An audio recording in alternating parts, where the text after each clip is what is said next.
gàcceel loolu la am lu muy wax nit dóor li mu dem la ci diggante ñi nga xam ne ñoom ñooy ndaw ñu taxaw Dakar ak ñi nga xam ne ñooy waa kër Ousmane Sonko waaye nag nee nañu malentendu rek la bu ko defee dinañu defaat léegi ba ku ci nekk rek xam fi nga nekk foofu fi ngay toog kon ñu jéem a xool exactement lan rek moom moo andi coow li. merci beaucoup.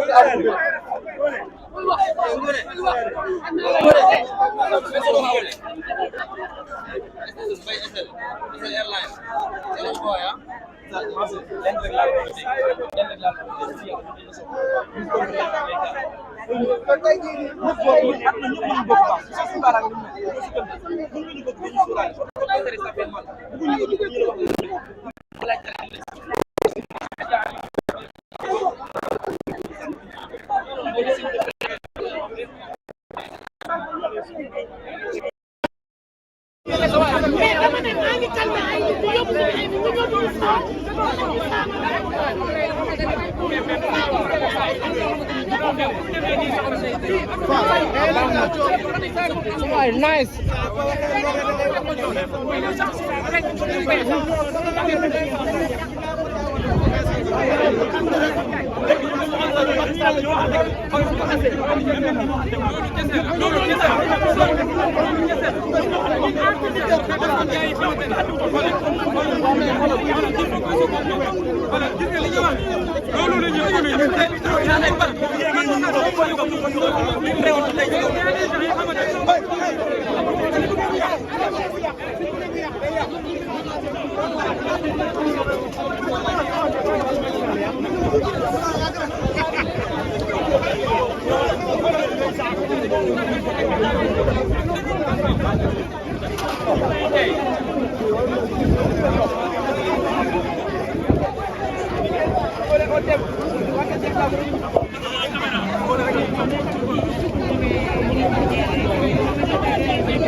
Jamba. Jam. No problem.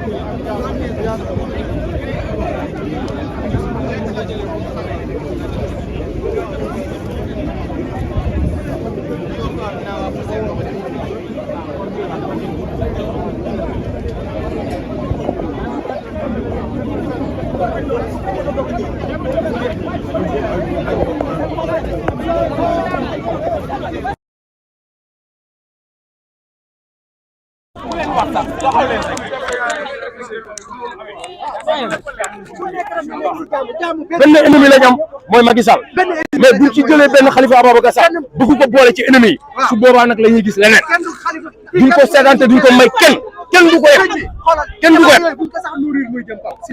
merci beaucoup loolu donc la bu leen ko nourrir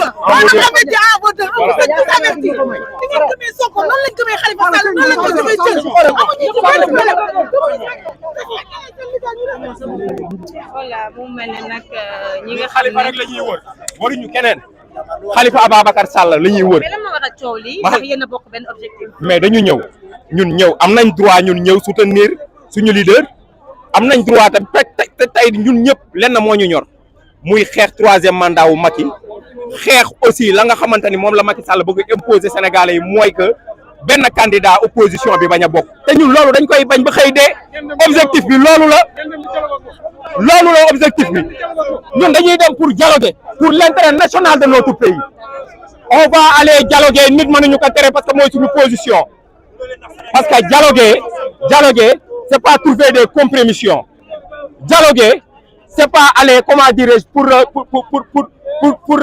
dealer avec Macky Sall dañuy dem dialoguer ji pour que Macky Sall bañ a def 3e mandat dañuy dialoguer ji pour que tey jii nii tous les candidats de l'opposition mën a bokk dañuy dialoguer ji pour que tous les détenus politiques mën a génn ñun loolay suñu position te dañ koy défendre jusqu'à la mort amul nit ku ñu ko mënee tere défendre fii ci Sénégal du nit dama ni la amul nit laa la wax ku ñu ko mën a tere ci Sénégal ñun nag ay doomu Ndakaaru Njaay lañ fii daaray lëg la guddi ndopp ak mën a daw jaru fee jaay ñoo ngi fii ay ca nañu xool ba ci kanam. ñi nga xam ne ñoom ñooy parti au pouvoir duñu am ndam ci yéen bu fekkee booloo leen. non mais ñun ñëwuñu pour xeex ñëwuñu pour xuloo mais tamit am nañ droit ñëw ci manifestation bi soutenir li nga xamante ni tey jii nii moom mooy intérêt général de notre nation ñun looloo ñu fi indi xuloowuñu xeexuñu parce que ñun suñu kilifa muy Khalifa Ababacar Sall xeexul xuloowul saagawul boobu la ñuy sàmm benn yoon la bu ñu si wooyee ñu wuy si. Alors présentez-vous d'abord. Moi c'est Cheikh Omar Badji maa ngi bokk Pastef Grand Mbao. coow li noo ko jàngatee. Bon coow li man je crois que sérénité pour le moment quand tu regardes sa manière de parler da ngay xam ñoom ñoo nekkul à l'aise ci naka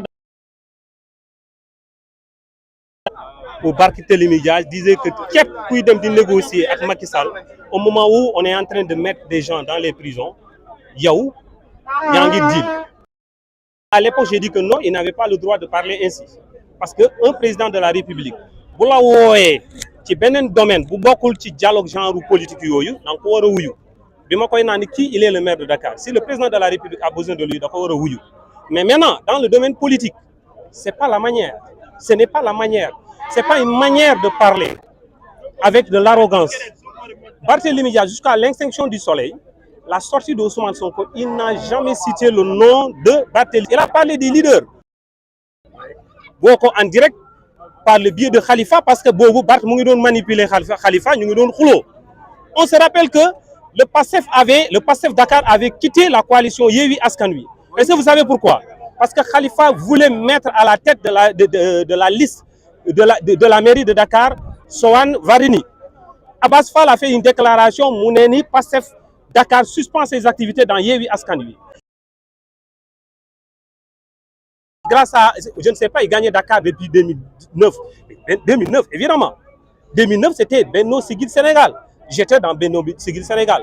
Après l'implosion de Benno Siggil Sénégal, cette jeunesse qui a toujours envie de voir un vrai pays, ont rejoint un autre groupe. La création de PASTEF à l'université de Dakar est venue par là. Et on a commencé à forger ce parti qui est devenu grand aujourd'hui et qui est le parti numéro 1 de ce pays. Ces gens de rigolos là qui sont sur les plateaux, soi-disant qu'on a des partis, on est des grands, etc. On se trompe. Ce qui s'est passé par rapport à Barthélémy Dias, moi je confirme que entre Barthélémy, c'est moi qui appelle le dialogue, tantôt je suis l'initiateur du dialogue. Et finalement, qui en réalité appelle le dialogue? Et j'ai vu même Doudou, il est responsable du dialogue. Et je peux même dire que si Aliou Tine se lève demain dire qu'il est responsable du dialogue, moi j'aurais dit que c'est Aliou Tine. Parce que lui, il avait le courage de le dire à visage ouvert. C'est pas aller dans les deals pour pouvoir faire convaincre aux gens. Le pays à la libération, ce sont ces candidats des partis qui ne sont pas des classiques politiciens. Moi je vais le parler. J'ai confiance à Déthié Fall. J'ai confiance à Youm du Pur. J'ai confiance à Audouin Abilsi et à Tante Aïda Mbodj. Tu sens ces gens-là quand ils parlent. Mais non, Khalifa, sur une télévision en direct, ce qui n'est pas élégant. Comment est-ce qu'il peut appeler en direct à Youm pour lui dire que non, non, non, ce que tu dis là, non. Mais de faire ça. C'est humiliant. Entre lui dire que non, monsieur Youm, ce que tu as dit là, je ne suis pas d'accord, moi je valide ce que Barth a dit. Ça, c'est entre eux. C'est pas dans son droit de répondre au dialogue avec le président Macky Sall. Au fait, le président Macky Sall, aujourd'hui, regardez, quel est le parti qui a beaucoup plus, quel est le parti qui a beaucoup plus de prisonniers? Quel est le parti qui a beaucoup plus de prisonniers dans ce pays? On a 400 jeunes qui sont dans les prisons. On a 400 jeunes dans les prisons. Comment est-ce qu'on peut accepter de dialoguer au moment où nos frères sont dans des situations critiques? C'est pas possible. C'est pas possible.